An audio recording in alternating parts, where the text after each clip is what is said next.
Prologue: The Whispers of Indi. The world knew him as Indi. From his unassuming dwelling in a quiet, sun-drenched corner of India, a place he simply called Indi's Indi Code, his influence rippled across the globe. He was not a preacher in the traditional sense, nor a psychic who dealt in fleeting fortunes. Indi was a spiritual mentor, a calm voice in the cacophony of modern life, guiding thousands back to themselves. His unique gift was a profound connection to the angelic realm, an ability to perceive the subtle energies and nascent happenings in a person's life, often before they themselves were aware. He didn't offer prophecies of grandeur or doom. Instead, he illuminated the intricate dance of one's inner world, the interplay of perception, vision, opinion, thoughts, dreams, and wishes, and how mastering this dance was the key to transforming one's life and attaining the soul, the true self. His followers, a diverse tapestry of humanity, spoke of a remarkable bounce-back, a resurgence of vitality and purpose under his gentle, insightful guidance. For Indi, the Indi Code wasn't a rigid doctrine, but an understanding that each soul possessed an innate wisdom, a divine blueprint. His work was to help individuals decipher this personal code, to clear the distortions that prevented them from living in alignment with their deepest truth. And so, the whispers of his work, carried on currents of hope and transformation, reached those who were ready to listen. Chapter 1. The seekers arrive. The digital threshold of Indi's Indi Code was crossed by 4 souls, each carrying a unique burden, each unknowingly on the cusp of profound change. Elisa. In the relentless thrum of New York City, Elisa, a brilliant architect in her late 30s, moved through a life that looked successful from the outside. Her portfolio boasted impressive skyscrapers, her name garnered respect. Yet, her inner landscape was barren. Perception. She perceived success as a relentless climb, a series of external validations that never quite filled the void. The city's admiration felt like a gilded cage. Vision. Her once vibrant vision of creating beautiful, meaningful spaces had dulled into a mechanical execution of blueprints, devoid of soul. Opinion. Her opinions, once sharp and original, were now echoes of her demanding, cynical boss and the prevailing corporate ethos that valued profit over well-being. Thoughts. Her mind was a frantic carousel of deadlines, anxieties about her aging parents, and the persistent ache of loneliness. Dreams. Her nights were filled with anxious pursuits through labyrinthine, unfinished structures, a mirror to her waking life. Wish. Deep down, almost unacknowledged, Elisa wished not for more accolades, but to feel genuinely alive, to find a purpose that resonated with her heart. A colleague, whose life had visibly brightened after sessions with Indi, had shared his contact. Lisa. Across the Atlantic, in a picturesque but isolating English countryside, Lisa, a former ballerina in her early 40s, lived with the ghost of a career cut short by a devastating injury. Perception. She perceived herself as irrevocably broken, her identity tethered to the dancer she could no longer be. Vision. Her vision was trapped in a loop of past performances, the spotlight of yesterday blinding her to any potential future. Opinion. Her opinions of her current self were harsh, laced with self-criticism and a belief that her best days were irrevocably behind her. Thoughts. A melancholic symphony of what-ifs and regrets played constantly in her mind. Dreams. She dreamt of soaring leaps and graceful pirouettes, waking to the sharp pang of her physical limitations and a profound sense of loss. Lisa wished to rediscover a sense of grace, to find a new channel for the passion that still smoldered within her, to feel whole again. An online support group for chronic pain had a thread glowing with testimonials about Indi. Lindsay. From the sun-drenched, spiritually eclectic shores of California, Lindsay, a vibrant and intelligent woman in her late 20s, felt like a ship without an anchor. She had sampled every spiritual buffet, from silent retreats to shamanic journeys, yet remained profoundly unsettled. Perception. She perceived the spiritual path as an external quest, a collection of techniques and gurus, rather than an internal unfolding. Vision. Her vision for her life was a shimmering, ever-changing mirage, shifting with each new workshop or compelling book. Opinion. Her opinions were often borrowed, enthusiastically adopted from the latest charismatic teacher, lacking deep personal conviction. Thoughts. Her mind was a vibrant but chaotic marketplace of spiritual concepts, existential questions, and conflicting philosophies. Dreams. Her dreams were vivid and fantastical, often involving elaborate spiritual quests that left her feeling more exhausted than enlightened. Lindsay wished with all her heart to find her own authentic spiritual center, a truth that resonated from within, not one imposed from without. She stumbled upon an interview with Indi, where he spoke of the soul's unique signature. Matt. In bustling Sydney, Matt, a pragmatic and successful engineer in his early 50s, had always prided himself on his logic and control.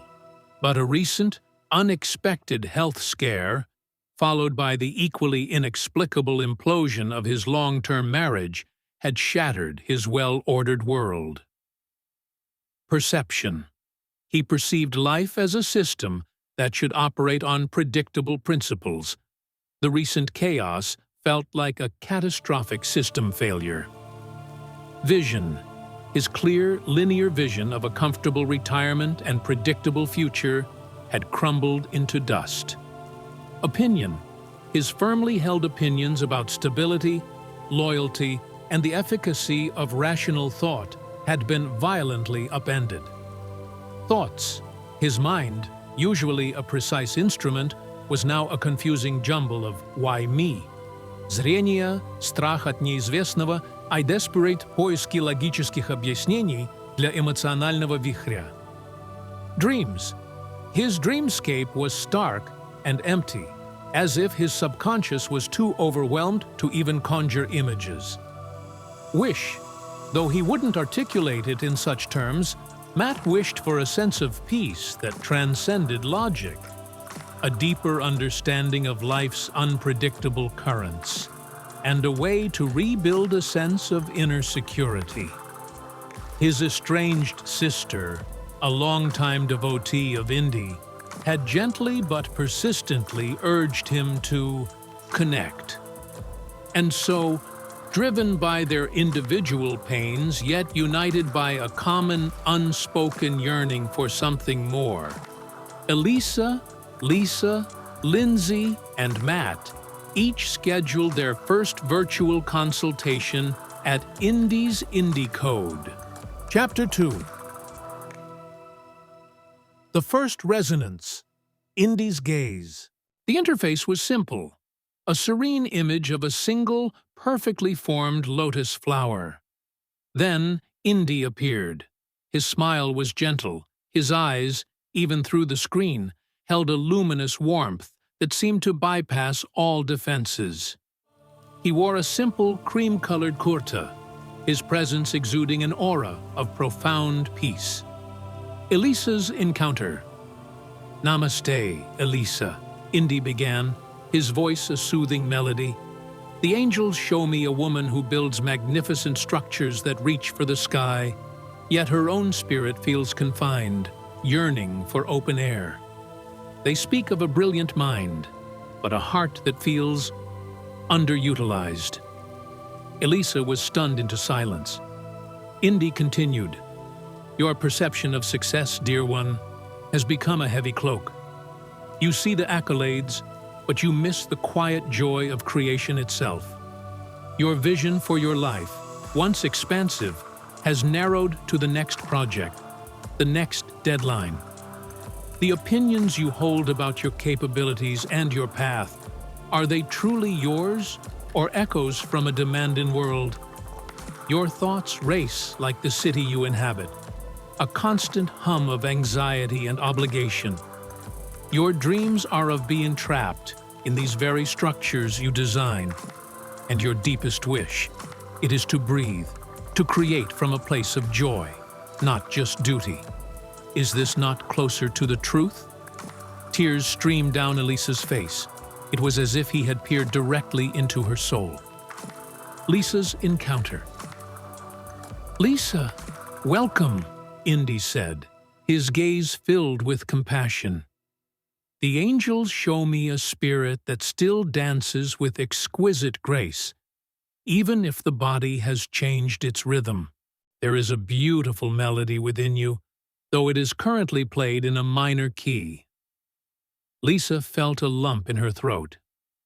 "Your perception of yourself," Indi continued softly, "is perhaps too focused on the dancer you were, rather than the multifaceted, resilient woman you are.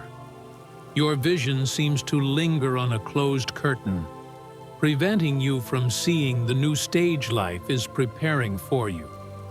The opinions you hold about your current worth are colored by this sense of loss, are they not? Your thoughts often drift to the applause that has faded, to movements that now bring a pang. Your dreams replay past glories, sometimes with a touch of sorrow. And your wish, dearest Lisa, is to feel that flow again, that connection to beauty and movement in whatever form it may manifest. To know your music has not ended." Lisa nodded, unable to speak, the understanding in his eyes a balm to her old wounds. Lindsay's encounter. Indi's smile for Lindsay was warm and knowing. "Lindsay, the angels show me a vibrant hummingbird, tasting the nectar of many flowers, a beautiful seeker of light. Yet, they also show a yearning for your own garden, your own unique bloom."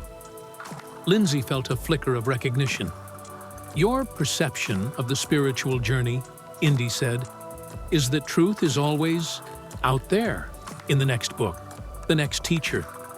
Your vision for your spiritual life is a dazzling, ever-shifting kaleidoscope. Beautiful, but perhaps lacking a central grounding pattern. The opinions you gather are many and varied, like colorful beads.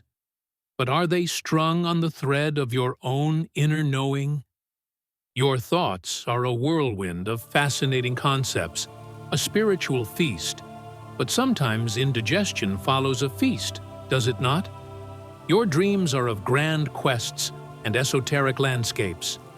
And your wish, Lindsay, is to hear the still, small voice within, to find that unwavering internal compass that points to your true north." Lindsay let out a breath she hadn't realized she was holding. He saw her seeking, not her confusion. Matt's encounter. To Matt, Indi's approach was direct, yet gentle. "Matt, welcome. The angels show me a master builder, a man of precision and intellect, whose carefully constructed world has been shaken by an unexpected tremor. Not a flaw in your design, but one of life's unpredictable shifts." Matt, usually guarded, found himself listening intently. "Your perception of life," Indi stated, "was that it should adhere to logical, predictable patterns, much like an engineering blueprint. This sudden deviation feels like a betrayal of those principles. Your vision for the future, once so clear, now feels obscured by rubble. The opinions you held about control, about how life should work, have been profoundly challenged. Your thoughts are a relentless effort to analyze, to find a rational cause for what feels deeply irrational. A mind trying to solve a puzzle of the heart. Your dreams, or their absence, speak of a system needing to recalibrate. And your wish, Matt, though perhaps you haven't voiced it, is for a different kind of strength, a foundation that can withstand life's storms, a meaning that logic alone cannot provide. Matt felt a crack in his carefully constructed armor. Indi wasn't offering easy answers, but an understanding that resonated deeper than he expected. To each of them, Indi explained, the path to your soul, your true self, lies in understanding and consciously reshaping these 6 facets: perception, vision, opinion, thoughts, dreams, and wishes. They are the tools your spirit uses to navigate this life. When they are clouded by fear, past hurts, or external conditioning, they lead you astray. But when aligned with your inner truth, they become the keys to unlocking your own Indi code, the divine intelligence within you. Chapter 3. The Weaver's Loom, Indi's Guidance. Over the subsequent weeks and months, the virtual sanctuary of Indi's Indi code became a crucible of transformation for Elisa, Lisa, Lindsay, and Matt. Indi met with them individually, and occasionally in small group sessions where their shared humanity fostered a unique synergy. His guidance was not a lecture, but a gentle unveiling. 1. Perception. Cleaning the lens. Perception, Indi taught, is the window through which you view your world. It is not the world itself, but your interpretation of it, colored by your past, your beliefs, your fears. The angels whisper that true sight comes when this window is clear. For Elisa, Indi guided her to see that her perception of success was a societal implant. Is a skyscraper successful if its inhabitants are miserable, Elisa? Is your life successful if your soul is starved? He helped her perceive her demanding boss not as a tyrant, but as another soul under pressure, and to detach her self-worth from his approval. She began to perceive her projects as opportunities for creative expression, not just obligations. For Lisa, the work was to shift her perception of her body from a failed instrument to a resilient vessel of experience. Your body tells a story of courage, Lisa, not defeat. Perceive its wisdom, its capacity for new forms of grace. She started to perceive small movements, a gentle stretch, the warmth of the sun on her skin, as profound sources of joy. For Lindsay, Indi helped her perceive that true wisdom wasn't about accumulating external knowledge, but about recognizing the innate wisdom she already possessed. The gurus you seek externally, Lindsay, are reflections of the guru within. Perceive your own inner light first. She began to perceive her confusion not as a flaw, but as the fertile ground from which her own unique understanding would blossom. For Matt, the challenge was to soften his rigid perception that life must be logical and controllable. Life is a river, Matt, not a canal. Perceive its flow, its unexpected turns, as part of its beauty, not a flaw in its design. He started to perceive his vulnerability, not as weakness, but as an opening to deeper human connection and empathy. 2. Vision. Reclaiming the soul's blueprint. Your vision, Indi explained, is your soul's longing, its intended direction. It is the magnetic north of your heart. When obscured by fear or conformity, you lose your way. Elisa was encouraged to revisit her childhood passion for creating harmonious, human-centered spaces. Her vision expanded from corporate towers to designing community centers sustainable homes, places that nurtured the soul. This new vision felt vibrant and authentic. Lisa's vision transformed from the ghost of a prima ballerina to a compassionate guide helping others find healing through movement. She envisioned a small, welcoming studio filled with gentle music and the quiet joy of bodies rediscovering their innate grace. Lindsay's vision, once an external search, turned inward.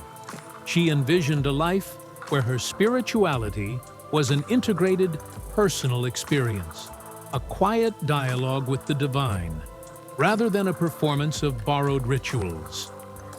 Her vision became about embodying her truth, not just seeking it. Matt, who had lost his vision of a predictable future, was guided to envision a life of purpose rooted in his experience. He saw himself mentoring young engineers, sharing not just technical skills, but wisdom about navigating life's complexities with integrity. This vision offered a new, unexpected sense of meaning. 3. Opinion. From judgment to discernment. Opinions, Indi taught, are often rigid judgments, walls we build around our understanding. True discernment, however, is fluid, open, and comes from a place of inner knowing, not conditioned reaction. Elisa dismantled her harsh opinion of herself as not creative enough for her deeper passions, recognizing it as an echo of past criticism. She cultivated the opinion that her unique blend of precision and artistry was a strength. Lisa challenged her opinion that she was less than because of her injury. Indi helped her form the opinion that her experiences had gifted her with profound empathy and resilience, making her uniquely qualified to help others. Lindsay learned to move from collecting opinions to cultivating her own. Feel the resonance in your heart, Lindsay, Indi advised. Does this opinion align with your soul's deepest truth? Or is it merely an interesting idea? Matt confronted his long-held opinion that emotions were a sign of weakness. He began to form the opinion that emotional intelligence and vulnerability were sources of true strength and connection. 4. Thoughts. Taming the inner chatter. Thoughts, Indi would say with a gentle smile, are like clouds drifting through the vast sky of your consciousness. You are the sky, not the clouds. Observe them, acknowledge them, but do not let every dark cloud dictate your weather.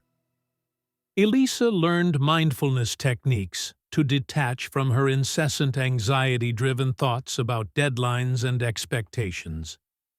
She learned to acknowledge a stressful thought, "I'll never get this done," and then gently return her focus to the present. Finding the thought often lost its power. Lisa's melancholic thoughts about her past still arose, but she no longer allowed them to define her entire day. She learned to greet them with compassion, like old acquaintances, and then guide her attention to the beauty of the present moment. Lindsay, whose mind was a whirlwind of spiritual concepts, found immense relief in realizing she didn't have to engage with or resolve every thought. She learned to simply note, the mind is exploring that idea again, and let it pass. Matt, whose thoughts often spiraled into, "Why me?" learned to interrupt the pattern. He started to reframe the question to, "What can I learn from this?" shifting his internal narrative from victimhood to active learning. 5. Dreams. Listening to the subconscious. Dreams, Indi explained, are the symbolic language of your deeper self, messages from the soul, and often whispers from your angelic guides. Pay attention to their feelings and recurring themes. Elisa's dreams of being trapped in unfinished buildings gradually transformed into dreams of light-filled, harmonious spaces reflecting her inner shift. Lisa dreamt she was leading a group of people in a slow, graceful dance by a serene lake. The dream brought a profound sense of peace and affirmation for her new path. Lindsay's chaotic dreams began to settle. She dreamt of a single, strong tree with deep roots, symbolizing her growing inner stability and groundedness. Matt, who had rarely remembered his dreams, began to have vivid dreams of connection, heartfelt conversations, shared laughter, and the rebuilding of bridges, not of concrete, but of human understanding. 6. Wishes, aligning with the soul's intent. And wishes, Indi concluded, are the potent prayers of your heart. When a wish comes from the ego, it is a demand. When it comes from the soul, it is an alignment with divine will, a co-creation with the universe. Elisa's wish evolved from, "I wish I had less stress," to, "I wish to use my talents to create beauty and harmony that uplifts others and nourishes my own spirit." Lisa's wish changed from, "I wish I could dance on stage again," to, "I wish to embody and share the healing power of grace and movement in whatever form serves the highest good." Lindsay's wish transformed from, "I wish I could find the perfect answer," to, "I wish to live in alignment with my own authentic truth and inspire others to trust their inner wisdom." Matt's wish shifted from, "I wish things could go back to how they were," to, "I wish to understand life's deeper purposes and build a future filled with genuine connection, peace, and resilience." Chapter 4. The Bounce Back, Living the Indi Code. The transformation was not an overnight miracle, but a steady, profound blossoming. Elisa, the soulful architect. Elisa didn't immediately abandon her career. Instead, she infused it with her newfound clarity. She championed sustainable, community-focused designs within her firm, finding her voice and her passion rekindled. Her interactions became more authentic, her work more joyful. Eventually, she co-founded a boutique firm dedicated to architecture that healed and harmonized, her early wish for purpose now a tangible reality.